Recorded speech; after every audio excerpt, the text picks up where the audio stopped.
Tantor Audio, a division of Recorded Books, presents The Conservative Heartland, a political history of the post-war American Midwest, edited by John K. Locke and Catherine Mcnicol Stock, narrated by Mike Chamberlain and Teri Schnaubelt. Publisher's Note: this audiobook refers to figures and tables included in the print and e-book editions of the book. Introduction. Finding the Deeper Conservatism of the American Midwest. John K. Locke and Catherine Mcnicol Stock. Only 3 days had passed since Donald Trump had won the 2016 presidential election, but David Plouffe, the manager of Barack Obama's campaign in 2008, already knew what Democratic Party leaders had gotten wrong. They had taken the Midwest for granted. Even though support for Obama had dwindled between 2008 and 2012, Plouffe believed that the region's blue wall of Democratic-leaning states would hold for Hillary Clinton in 2016.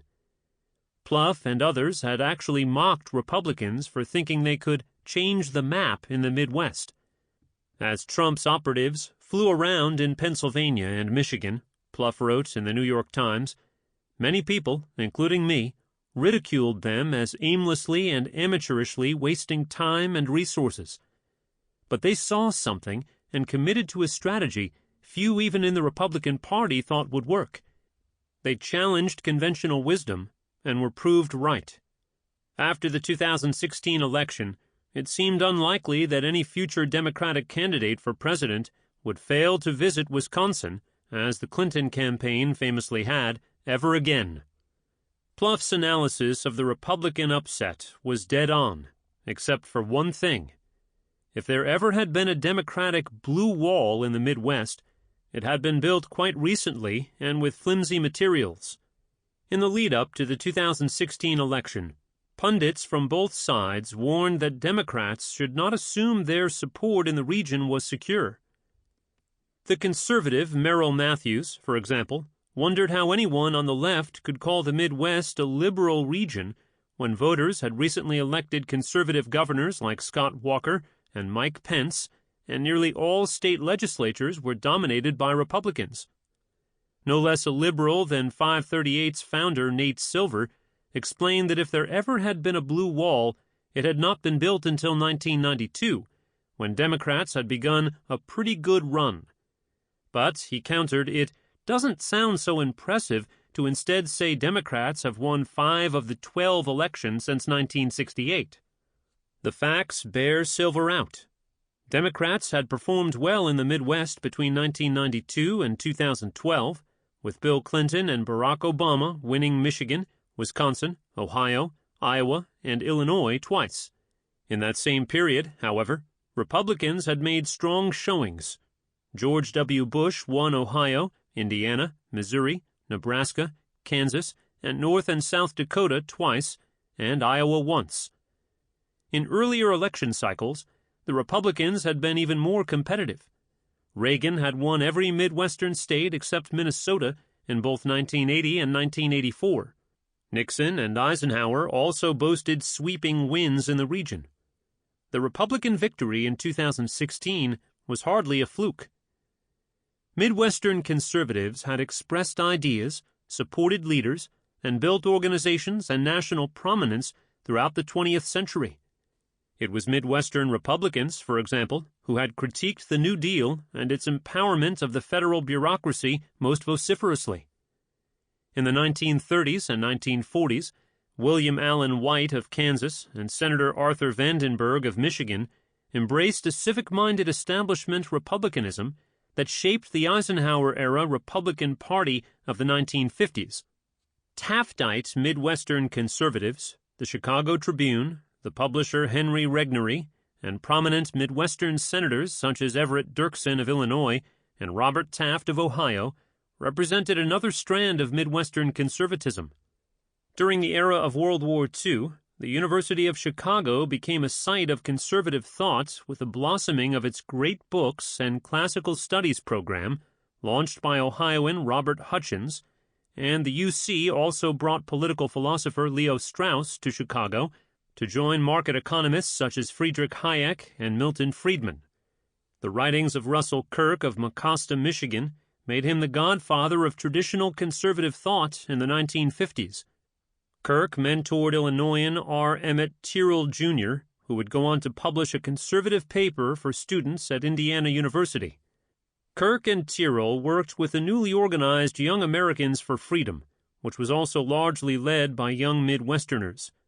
Together, these Midwesterners contributed institutions, ideas, and organizing strategies that led to the most important milestone of conservatism in the 20th century, the 1980 election of Ronald Reagan, himself a son of the Midwest, raised in Dixon, Illinois.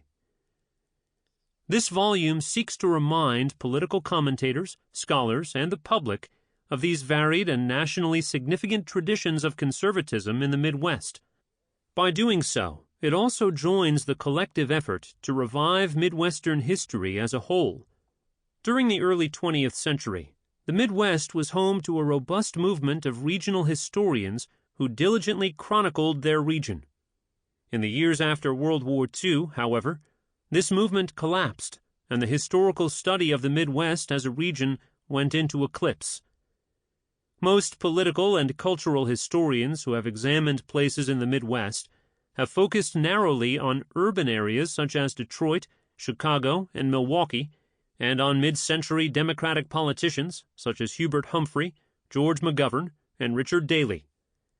Given the dearth of knowledge about the conservative Midwest and the demise of the field of Midwestern history as a whole, it is no wonder that many analysts were shocked at the election returns in 2016.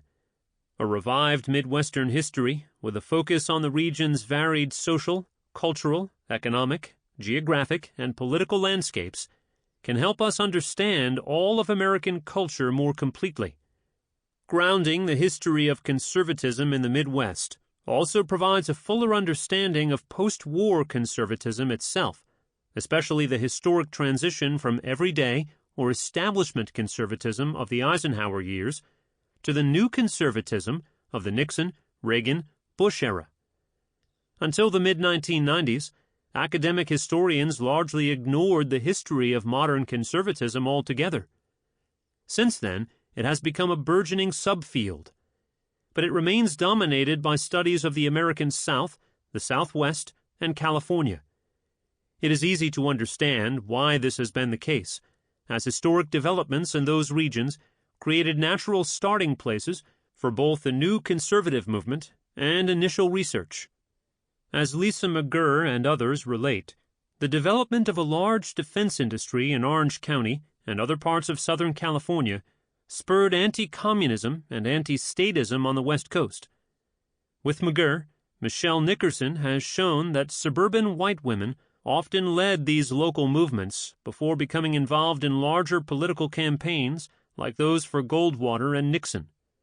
Historians of the American South, such as Darren Dochuk, Bethany Morton, and Kevin Cruz, have also explored the cultural and political responses of whites to the African American freedom movement and other demands for social change, including the shift of many white voters from the Democratic to the Republican Party and the politicization of Christian conservatives.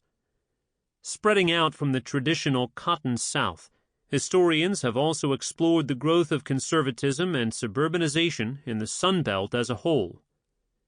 Historians, including Timothy Lombardo, have also turned their attention to post-war conservatism in the urban Northeast, publishing studies of Boston, Brooklyn, and Philadelphia. This book seeks to move the story to the Midwest. Its 17 essays, representing work on 9 different states, exploring the ideas, issues, leaders, geographies, and controversies that defined the evolution of conservatism in the post-war years. They remind us that any conservative victory in the Midwest was not an anomaly, but part of a long-standing tradition of competitive regional politics. At the same time, however, they do not suggest that the Midwest is and always has been a uniformly conservative region. Instead, while emphasizing conservatism, they help us to see that Midwestern political traditions have always been spirited, varied, and evolving. At present, much of the Midwest, geographically speaking, remains red, but is also punctuated with islands of blue, even in states that remain Democratic-leaning. Minnesota, a blue state, for example, includes strands of conservative thought and organization both within the dominant Twin Cities area and outstate. By contrast, in states such as the Dakotas, Kansas, and Nebraska, conservatism has become the dominant political discourse, but still must contend with vibrant traditions of progressive and populist agrarianism. The midwestern conservative tradition exists alongside a long progressive streak, which makes the Midwest a politically competitive region, perhaps the last battleground left in the country. Each essay in this volume explores a discrete episode in the history of conservatism in the post-war Midwest, from the defeat of Republican women in Michigan who supported abortion rights, to the privately funded construction of a $100 million hockey rink in Grand Forks, North Dakota, complete with more than 3,000 representations of the controversial Fighting Sioux mascot. Individually, each essay adds to what we know about the recent history of conservatism in the Midwest, but collectively, they teach us even more. Politics, even in the smallest places, happens not in a vacuum, but in the broader context of events and trends that variously impact people and communities. When heard together, then, the essays highlight historical developments, at once interrelated, mutually reinforcing, and distinct, that changed the focus of mid-century conservatism in the Midwest from its traditional pro-business agenda and moderate view of the role of the government to the conservatism of recent decades, with its focus on cultural issues, reducing the size of the government, cutting taxes, and supporting the military. The essays also note the changing face of conservatism, explaining how white, working-class, Catholic, and ethnic voters shifted from the Roosevelt to the Reagan coalitions. Before discussing post-war developments in the region, some precedents should be noted.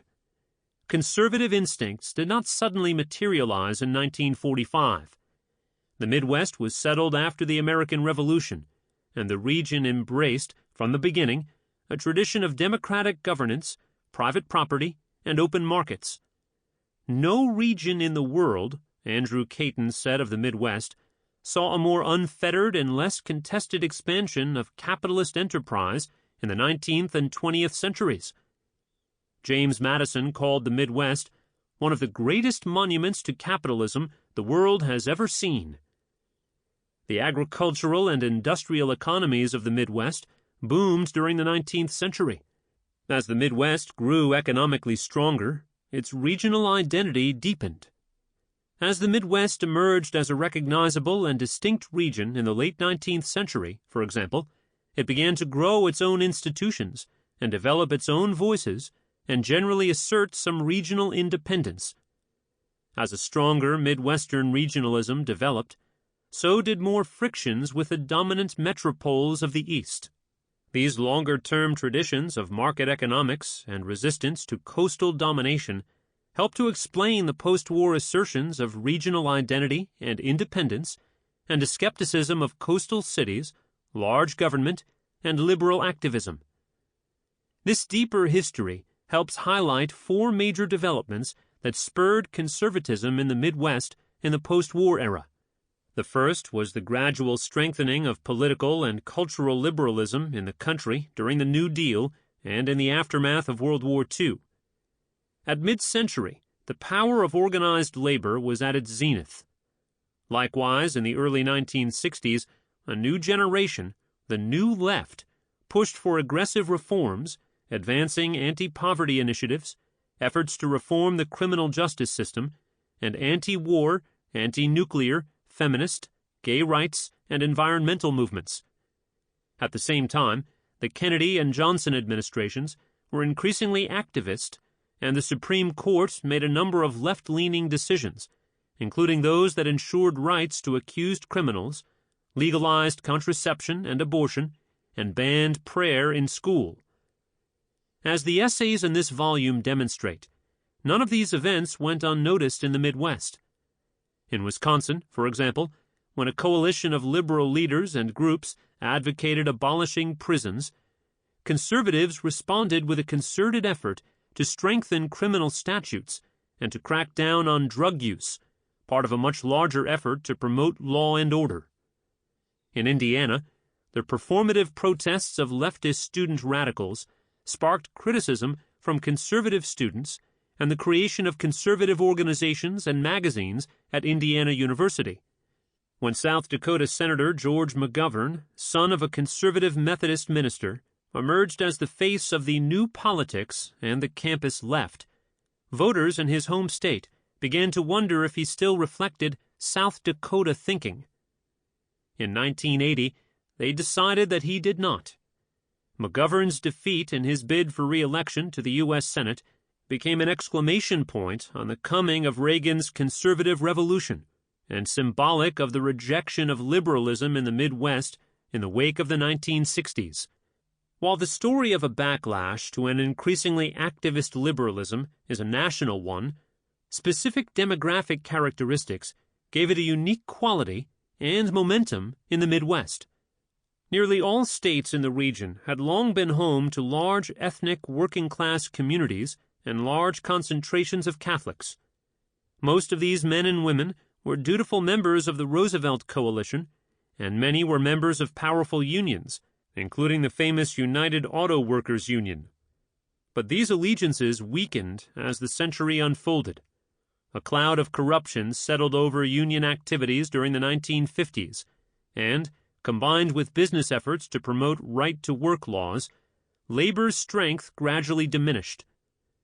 Conservative working-class Democrats were always attracted to politicians who called for a return to law and order and an end to protests and violence, both in their communities and in the country at large.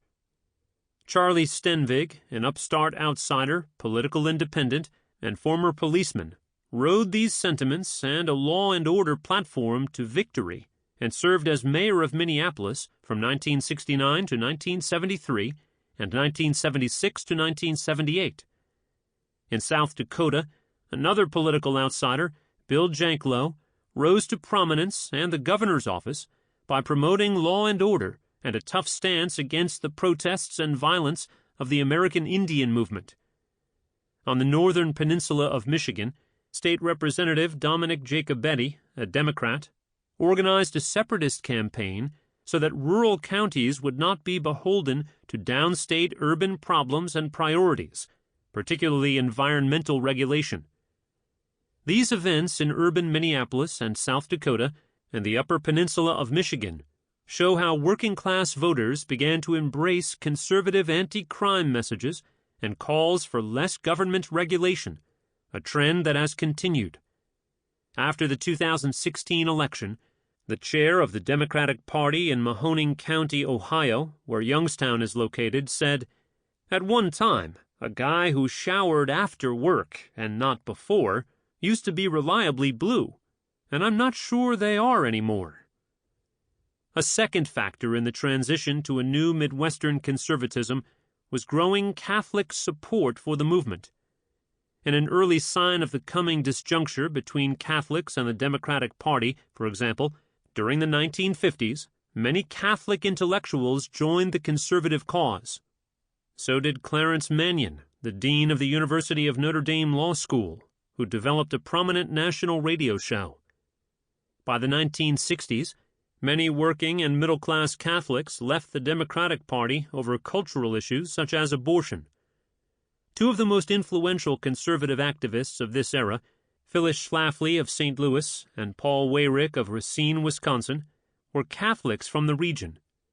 In Michigan, as Anne-Marie Wambeka demonstrates, the staunchest opponents of abortion were working-class Catholic Democrats who would soon become Republicans. The Democrats' hemorrhaging of urban Catholic voters became particularly noticeable during McGovern's 1972 candidacy for president. Mike Royko, the famed Chicago Tribune columnist, complained that the 59-member Illinois delegation to the 1972 Democratic Convention only had one Italian and 3 Poles, Ascendant liberals like McGovern, he said, had disenfranchised Chicago's white ethnic Democrats, who were almost uniformly Catholic. Many white Midwestern Protestants also moved right.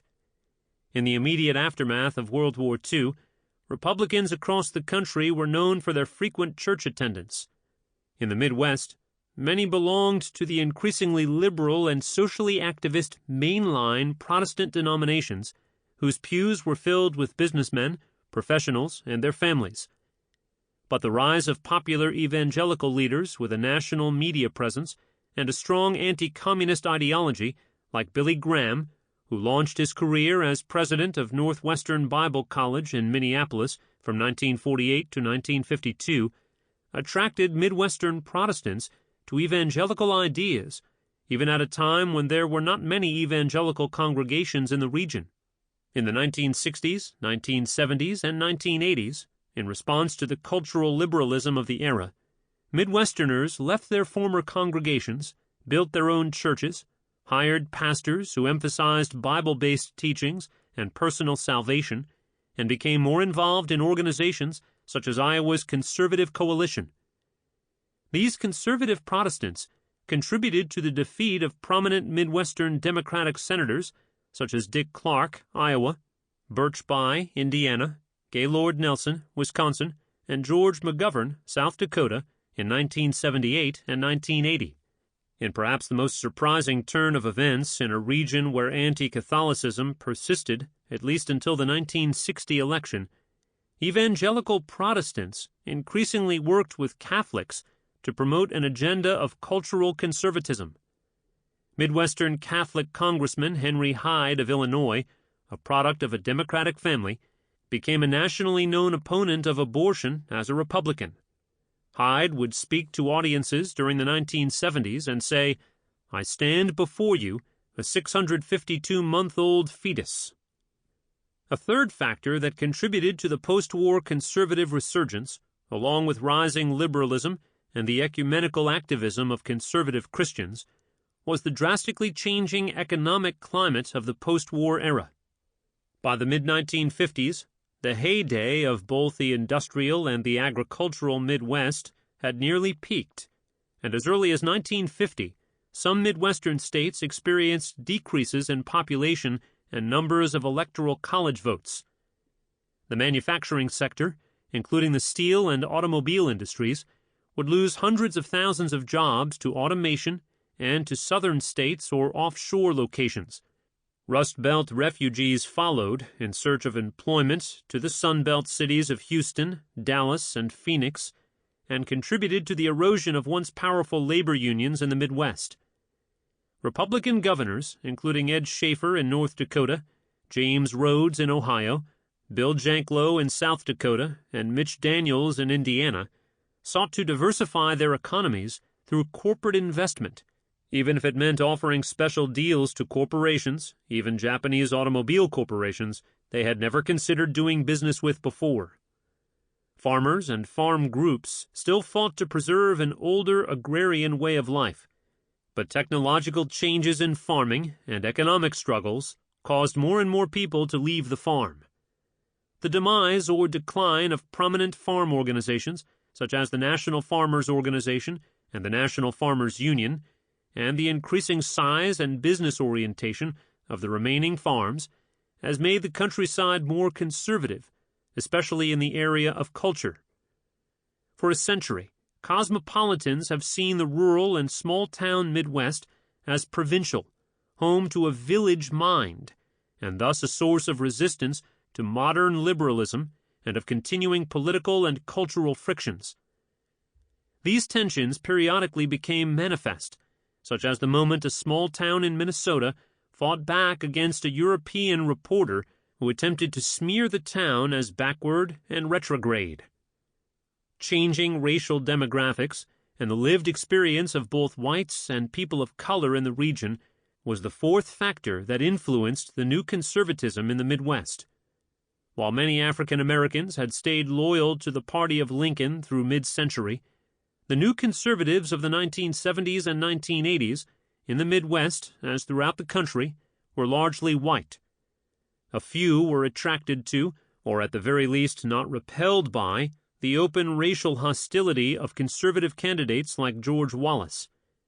And yet the history of race in the Midwest has never been a simple carbon copy of the history of race in other regions, and particularly not of the Jim Crow South. The Midwest was unique because the Northwest Ordinance, the original charter for the region, had abolished slavery. The Republican Party was also born in the Midwest in the 1850s as an anti-slavery party, and its rapid growth inflamed regional tensions, led to the election of the first GOP president in 1860, precipitated the Civil War, and caused a deep divergence between the Midwest and South after the war. For much of the 20th century, Midwesterners did not think they shared much in common with Southerners, and electoral patterns reflected it. Even the most conservative states in the region rarely voted in lockstep with their Southern neighbors. In a remarkable display of regional consensus, only one senator from the Midwest, Burke Hickenlooper of Iowa, voted against the Civil Rights Act of 1964.